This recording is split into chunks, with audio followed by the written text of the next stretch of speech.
Hello guys, இப்போ நம்ம ஒரு ஸ்நாக்ஸ் ரெசிபி பார்க்கலாம். இது பாரம்பரியமான ஸ்நாக்ஸு. ஸோ ஃபஸ்ட்டு வந்து பார்த்திங்கன்னா ராகி மாவு எடுத்து வச்சுக்கலாம். இப்போ ஒரு பேனில் ஆயில் விட்டுட்டு 4 வெங்காயம் 2 பச்சை மிளகாவை குட்டி குட்டியாக சாப் பண்ணி ஆட் பண்ணி வதக்கி விடுங்க.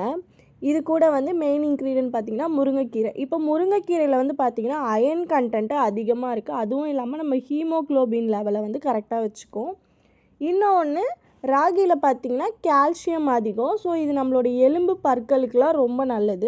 இப்போ இதை வந்து நல்லா வதக்கி எடுத்துக்கலாம். இதை நீங்கள் வந்து வதக்காமையும் ஆட் பண்ணலாம். ஸோ நாங்கள் வந்து வதக்கி தான் இதை செய்வோம். ஸோ மாவில் வந்து தேவையான அளவு உப்பு மட்டும் ஆட் பண்ணிக்கோங்க. உப்பு ஆட் பண்ணதை நாங்கள் வீடியோ எடுக்கல. ஸோ இப்போ வந்து வதக்கினதை இது கூடயே சேர்த்துட்டு தண்ணி கொஞ்சம் கொஞ்சமாக ஆட் பண்ணி சப்பாத்தி மாவு மாதிரி இப்போ இதை பிசைஞ்சு எடுத்துக்கலாம்.